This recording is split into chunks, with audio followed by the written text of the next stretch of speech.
जय श्री राम। हर हर महादेव।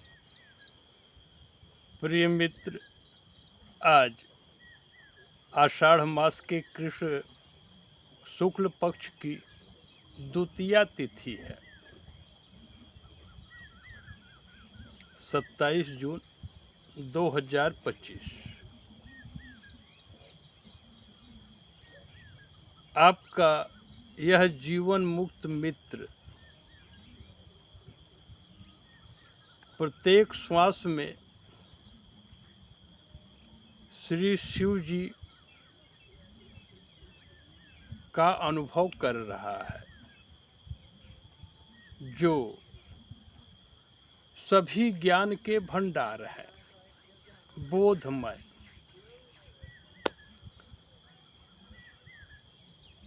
और शिव जी से ही सभी जीव उत्पन्न है। सूर नर मुनि सब जीव इंडिविजुअल सोल। तो आज का जो चंद्रमा है, अभी एक आध घंटे में प्रकट हो जाएगा।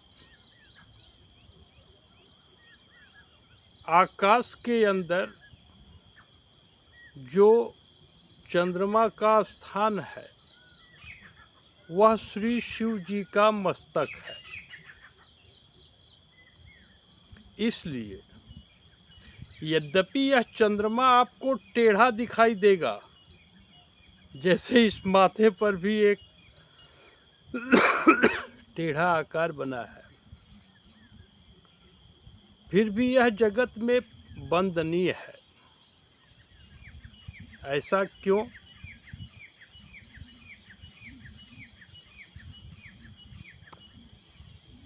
जिसको शिव जी का मस्तक मिल जाए, वह क्यों नहीं वंदनीय होगा। सो वंदे बोधमयं नित्यं गुरुम शंकर रूपिणं यमाश्रितो हि वक्रोऽपि चंद्रः सर्वत्र बंधते। So I make obeisance to the lotus feet of Shri Shiv जी। अर्थात मैं श्री शिव जी के चरणों में अपने इस बुद्धि को रख दिया और श्री शिव जी हु इज ऑल विजडम, जो कि बोधमय है, और आप भी शिव जी से ही उत्पन्न हैं, क्योंकि पंचभूत के पास जीव को उत्पन्न करने का समर्थ है ही नहीं। तो आप चेतन परमात्मा की ही मूर्ति हैं। आपके इस मित्र के भाव में धरती की प्रत्येक स्त्री एवं पुरुष के अंतःकरण में गौरी शंकर जी का निवास है। तो प्रभु श्रद्धा एवं विश्वास स्वरूप से तो धरती के प्रत्येक स्त्री एवं पुरुष के अंतःकरण में विद्यमान है, फिर मनुष्य परमात्मा का अनुभव क्यों नहीं कर पाता। तो जीव हृदयतम मोह विशेषी, यह मोह रूपी विशेष अंधेरा है जिससे जीव ग्रसित हो चुका है। तो आपका यह मित्र मोह माया ममता तीनों की सीमा के बाहर आ गया। अर्थात मोह माया और ममता के अधीन होकर अब यह बुद्धि ना तो कुछ विचार कर सकती है, ना तो यह स्वरूप कोई चरित्र कर सकता है? तो आप परमात्मा से ही उत्पन्न एक जीव है और इस मनुष्य के शरीर के माध्यम से आप परमात्मा के भाव को प्राप्त कर लें, यही एकमात्र मनुष्य जीवन का उद्देश्य होता है। यह श्री राम जी की वाणी है कि साधन धाम मोक्ष कर द्वारा। तो आपका यह मित्र मोह माया ममता के अलावा स्वार्थ और आसक्ति ये पीछे छोड़ दिया। अब जगत में कोई भी मनुष्य रविशंकर के अंतःकरण में स्वार्थ का एक कण भी है, यह प्रमाणित नहीं कर सकता। यह श्री शिव जी के भक्ति का प्रभाव है। मित्रवत भाव में स्पष्ट कर दे रहे हैं। क्योंकि 3 लोक 14 भुवनों में आपके इस मित्र को कुछ पाना शेष रहा ही नहीं। ना तो कोई पद, ना तो भोग, ना तो ऐश्वर्य। तो अब आप यह कैसे अनुभव करेंगे कि आप स्त्री एवं पुरुष रूप से गौरी शंकर जी ही हैं? तो इसका एक छोटा सा उपाय आप जान लें कि धरती की प्रत्येक स्त्री श्रद्धा और सम्मान ही पाना चाहती है। कोई स्त्री अपने आप को एज ए प्रोस्टिट्यूट प्रसिद्ध नहीं करना चाहेगी। तो यह श्रद्धा और सम्मान पाने का जो भाव है, यही गौरी जी का एक अंश है। क्योंकि गौरी जी हमेशा वंदनीय है, जगत की माता है और इसी गौरी जी से ही सभी स्त्रियां उत्पन्न हैं। अब धरती पर यह वाणी प्रकट हो रही है तो इस पर विचार कर ले। अभी तो साधु का चोंगा धारण करने वाला कोई एक मनुष्य भी धरती के प्रत्येक स्त्रियों के अंतःकरण में गौरी जी का ही निवास है। प्रत्येक श्वास में धारण करने में कोई समर्थ नहीं है, लेकिन आपके इस मित्र को शिव जी यह समर्थ प्रदान कर दिए। इसमें अपना कुछ पुरुषार्थ नहीं है। तो मित्र, आप कोई भी वाणी कह के फिर विमुख नहीं हो सकते। अभी जो आपका मित्र यह भाव प्रकट कर रहा है, तो जगत की पूरी स्त्रियां अगर चाहे कि डॉक्टर पांडे, अगर मैं गौरी जी की मूर्ति हो तो मुझे जो है अपने स्वरूप को जानना है। आप कहते हैं कि नारी का दर्शन भी आपको नहीं करना है, तो हम कैसे जान पाएंगे? तो आप दृढ़ संकल्प कर लीजिए और यहाँ तक व्हाट्सएप के माध्यम से मैसेज भेज दीजिए कि मैंने दृढ़ संकल्प किया है, आप मार्गदर्शन कर दीजिए। आपको यहाँ आने की आवश्यकता नहीं होगी, आप गौरी जी की ही मूर्ति हैं। आप इस बात का अनुभव बड़े प्रेम से कर लेंगे। और पुरुष तत्व यह हमेशा असंग होता है। प्रकृति में लिप्त कोई भी मनुष्य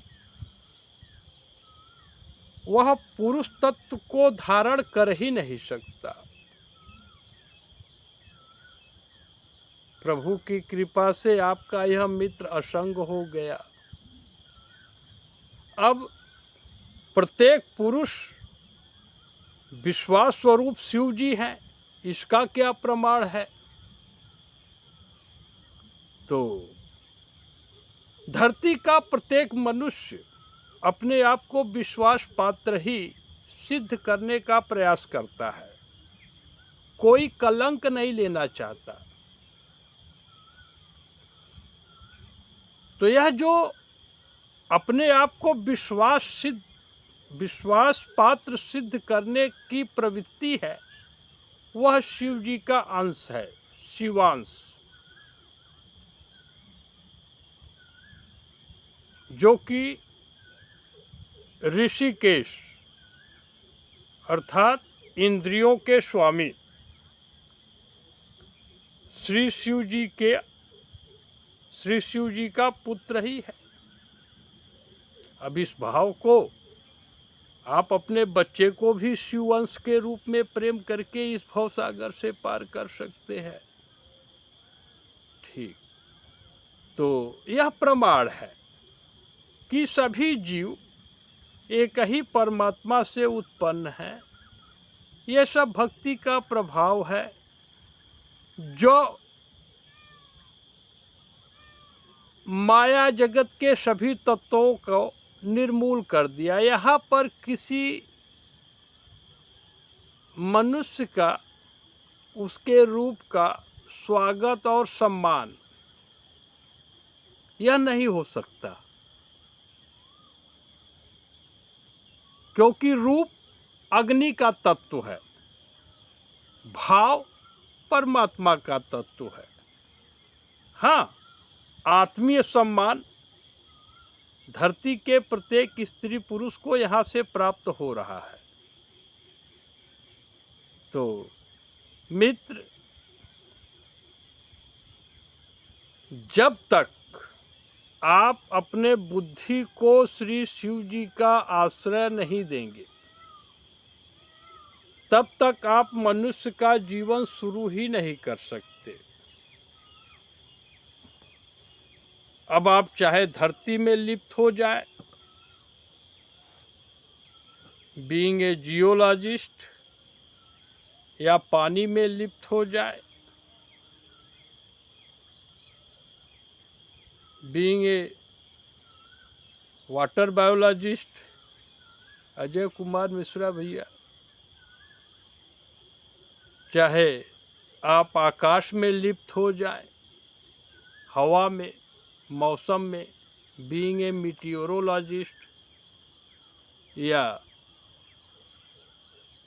इन्वायरमेंटल बायोलॉजिस्ट और स्पेस साइंटिस्ट, आप परमात्मा से उत्पन्न जीव हैं, इसकी कल्पना लिप्त रहते हुए आप कर ही नहीं सकते, फिर उपासना क्या।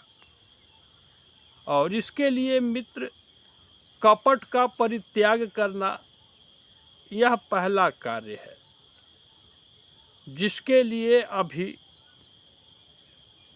धरती पर व्यवहार जगत में साधु का एक चेहरा भी मुक्त नहीं है। झूठ और कपट से किसी की बुद्धि मुक्त नहीं है, और आपके इस मित्र को झूठ और कपट छू भी नहीं सकता। आप गौरी शंकर जी की मूर्ति हैं, बाबू राम जियावन सिंह जी की सहमति और अनुमति से सन्मुख हो जाएंगे तो आपको स्पष्ट कर दिया जाएगा। अब आपके इस मित्र का इस जगत में ना तो कोई प्रयोजन रहा, ना तो कर्तव्य। अधिकार, उपदेश और आज्ञा, इन तीनों की सीमा को पार कर गया। अब यह तो अनुभव है, यह किसी के लिए कोई उपदेश की बात नहीं है कि मैं ज्ञानी हूँ, महात्मा हूँ, ऐसा कुछ नहीं है। ये अपना अनुभव है कि बिनु हरि भजन न भवतरिय, बिना भगवान के भजन के कोई भी मनुष्य ओशन ऑफ म्यूटेशन यानी भवसागर को पार कर ही नहीं सकता।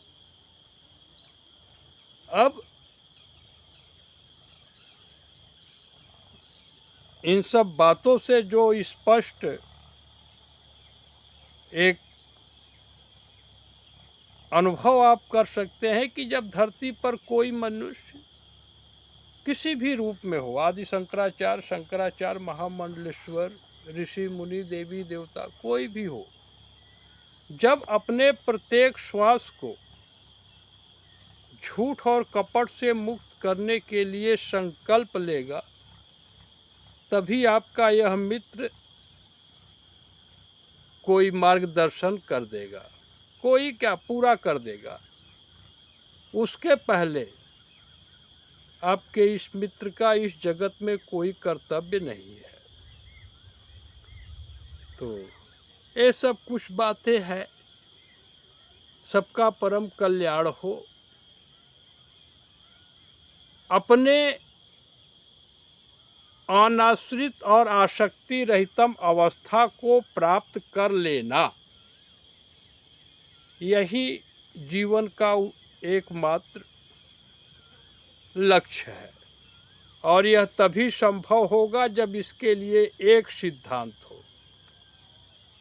कि विभुम व्यापकम ब्रह्म वेद स्वरूपम। विभु भाव से यानी अनुमंता रूप से श्री शिव जी यानी embodiment of truth and faith, सत्य एवं विश्वास के स्वरूप सबके हृदय में विराजमान है। यह सिद्धांत लेकर के जब विधान से जीव चलेगा, तभी वह अपने भगवत स्वरूप का अनुभव कर लेगा और परमानंद का अनुभव जीते जीते करेगा।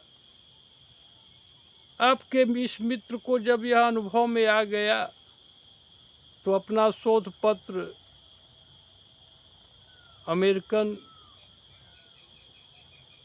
जर्नल में प्रकाशित कर दिया, चीफ साइंटिस्ट बनाया गया for eradication of diseases of mind from the globe and foundation of the age of truth. 27 जुलाई 2014 को। अब धरती पर कोई एक साधु का रूप भी नहीं सन्मुख हुआ। मित्र, झूठ कपट से आप कुछ भी भौतिक वस्तुएं जुटा लें, लेकिन जब तक आपका प्रत्येक श्वास झूठ और कपट से मुक्त नहीं है, तब तक आप शांति का मार्गदर्शन करने वाला मार्गदर्शक नहीं बन सकते।